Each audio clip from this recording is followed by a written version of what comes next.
Welcome to Manaburn Gaming. Got it right here, Chocobo Party Up from Square Enix, the board game. I'm going to review this game, show you how it works, the ins and outs, go through the rules, look at the figurines, and decide if it's worth buying or not. I chose this game mainly because, one, the box art is amazing. I mean, look how good it looks. I couldn't resist that. I saw it on the shelf, I had to get this. And two, I couldn't find many reviews for it online or videos. There wasn't anything for it. It's like it's quite unheard of. So, let's take a look inside. Okay, inside the box. We've got the instruction manual, complete with wonderful artwork. Now, if you do buy this game and you open the instruction manual, don't panic. It's not all Japanese. Eventually, you will find the English instructions. So don't worry. We also have the tiles. This is the main game board. Territory tiles, which is where the player goes. Tracker tokens. Dice. The fat chocobos. The player chocobos. Chocobo pals. And also we have chocobo cards. I love these cards because the artwork on them is really nice. Let's show you these. Really detailed. Really good drawings, really colourful. I'll look at the tiles. The dice, along the tracker tokens, you notice, so we've got Chocobo feet footprints on. The dice, Chocobo face on, you can see that there, and also the little Chocobo feet on the dice. So where you move. Figurines, I like these because they aren't plastic, they're wooden. And rather than it being stuck on with a sticker, it's actually, as you can see, it's actually printed onto the token itself. Same with the player tokens, printed on. So quite good quality, the wooden. It's not overly complex, it's not hundreds of pieces and really well crafted figurines. It's more charming and kind of quirky than anything else. Artwork's really great, it's just very visually pleasing to look at. The rules for the game are really simple. It's so simple. There's only about 3 pages in the book of rules. It's all nicely laid out, easy to read, tells you what the cards do, how they move, and how you win. It's very simple and it's super fast to set up the game. It's really quick. You can do it in less than 5 minutes. How the game works is really simple. These little guys are called Chocobo pals. These tiny yellow Chocobo tokens, as you can see. The aim of the game is to get 6 of these in your territory. Each player is assigned an appropriate colour. There's blue, green, black and red. You each get 2 Chocobos each, your main characters. Let's use the blue one. Sorry, we use the black so it's easy to see. And we start down here. You start in your territories. Now how you move, you can move anywhere you want, but you can't move in enemy players' territories. So for instance, you can go back on yourself, you can go down, up, doesn't matter, there's no restrictions there. On the board, you have these little tracker tokens which go over where the feet are, or the footprints should I say. I should put a few down for now. This is the 4-player variant. If you want to do a 2-player variant, you just take off this top tile here, and it's like a smaller game board. It's just easy to use. When you play, you roll your dice. Let's go.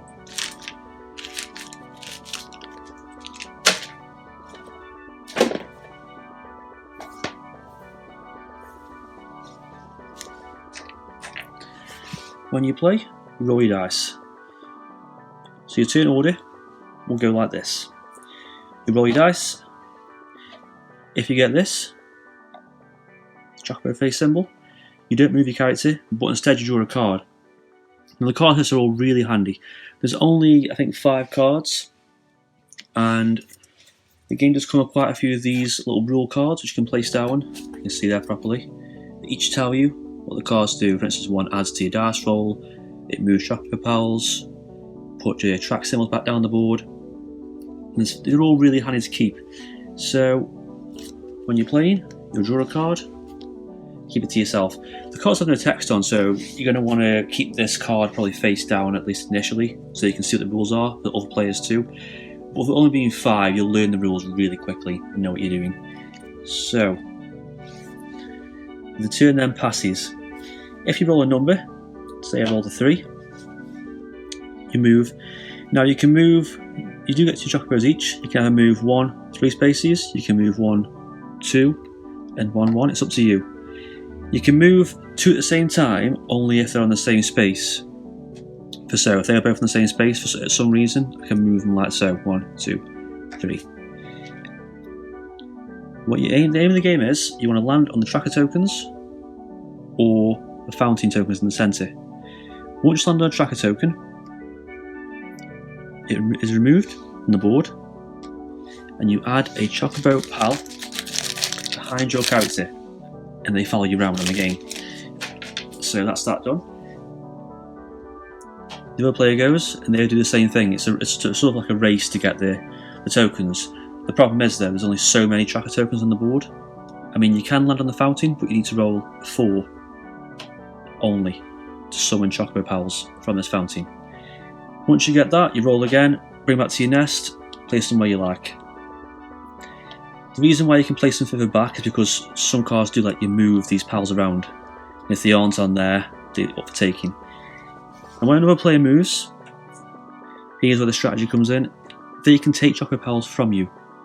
So say if I rolled a 4, I go 1, 2, Chocobo pal can follow you. 3, 4. You can sort of steal the pals from people. That's why it's good to be careful. You can have up to 4 Chocobo pals following you at once. So if I had that following me and I rolled on my turn, I could get another one from this. Every time you get a tracker token, you draw a card as well, so you add more cards to your hand. And I get another token, and that follows me. And I head back to my nest. Once I get 6 in the nest, you're safe. Now if you want to run past, you can take Chocobos with you, the pals will follow you. If there are 2 Chocobos on a space, you cannot enter that space. So it's more safe. Now what the cards do is, there's some that add to your dice roll, which is always handy.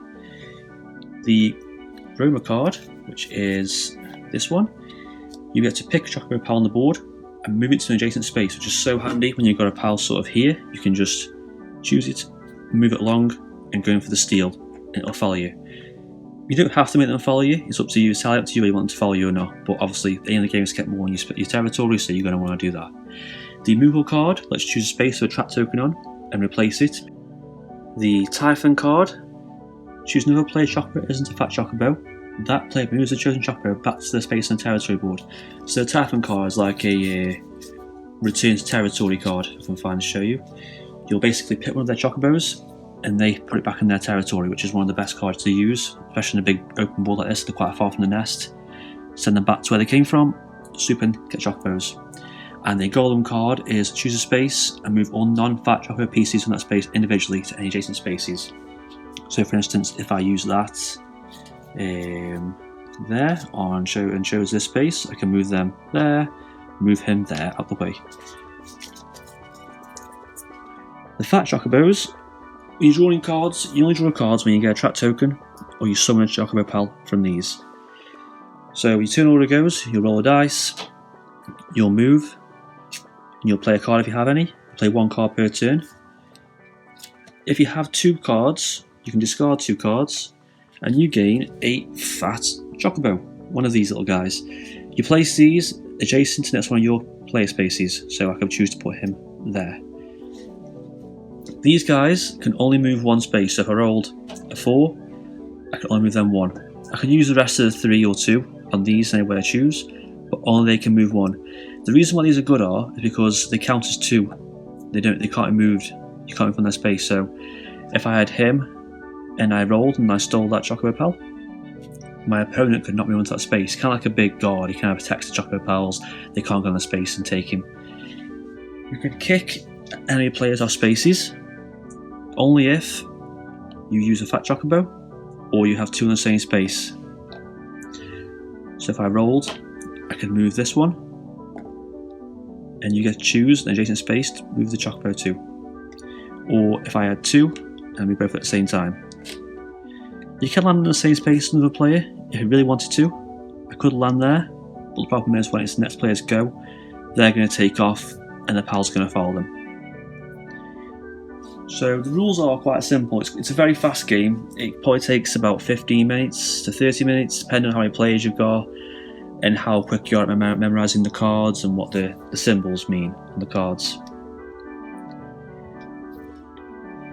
Okay, I'm just going to do a quick 2-player game, show you how a few turns work and how the flow of the game goes. So, I'm going to be the green. When I play 2-player variant, as I mentioned earlier, the top tile is removed and just 2 spaces at the bottom down here. Makes the game a bit faster, it's a little bit quicker. So if I'm the green, I will go first, and the turn order goes, roll the dice. That's the movement, I've got 2. So, I'm going to move this guy to there. Track token is removed, and the card is drawn. Add the golden card, keep that safe. And I'm going to move this guy as well to this token. That's removed, and I get I think that's the streamer card, and I get a pal for each player. And that's my go over. And then to the next player. You use cards after you roll, so obviously I couldn't use cards then because I've only just picked them up. So, next player rolls, they only get the Chocobo head symbol, so they don't move anywhere, but they do draw a card. And they have the Typhon card, which is interesting, you'll see how that works now. Now for my go. Roll the 3. Now what I can do is, I can do this, I'll move him 1. That pal's there, that pal's safe. Unless you use a certain card to move the pal to adjacent space, he's safe. So leave him there, and I'll use 1 more point to go back out, and I'll move him down towards the nest, closer to it. Now it's the black player's go, and they roll the 2. Before they move, they're going to play their Typhon card. Put that down to there, and what that does is, it chooses to play a Chocobo, and moves them back to their territory. Obviously they're going to choose the one favours 2, we're going to choose this one, and he goes back. And it's my choice of where it goes, or the opposing player, so I'm going to put him quite close, so I'm going to put him up there. And then they're going to copy my movements and move there and there. They'll gain 2 pals, and they'll gain 2 cards. That's the rumor card, and the streamer card again. Next, the players go back to the green, roll the 4. Of the 4, I could go 1, 2, 3, 4. Now, because I got a 4 on the fountain space, I'll gain a card and a pal. And they'll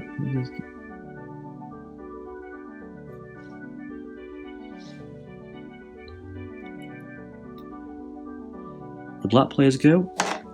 A 4, there's 1, there's 2, 3, 4.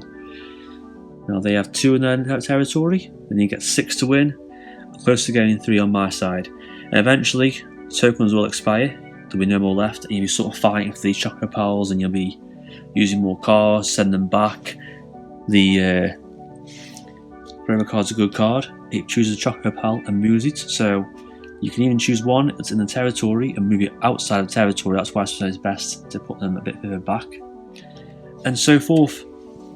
It's a game of kind of, where you're making them follow you around on the map. It's it looks really really simple and basic, but it's really addictive. It's a very addictive game. It's not complicated at all. It's super fast to learn, fast setup.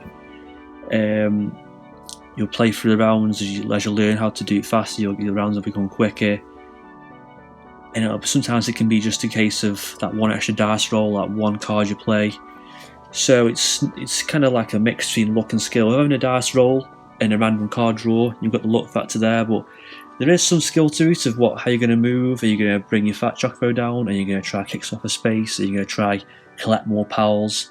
I mean, I could just go around picking up the pals on the board here, going for this token, this token, this token. but I'm open to be, they could steal them from me. They could play a card and send back to my space. They could steal the pals off me. So it's a very tense game. So to conclude, if you're a fan of Final Fantasy, you love Chocobos, you love this kind of quirky artwork style, it's definitely worth getting. It's not going to be one of the kind of big long games going to last for hours and have tons of strategy to it, and it's going to be, really complex and loads of layers to it. I mean, there is some strategy, but it's more like a quick fire game, or just a few rounds of something. It's great to play with a few friends. I mean, I reckon children could pick this game up quite easily. It's very simple.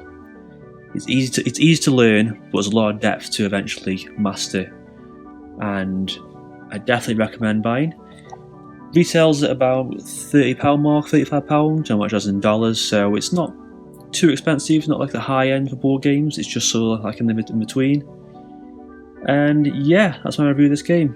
It's definitely worth a buy. Definitely worth playing. If you find one, pick it up. And thanks for watching.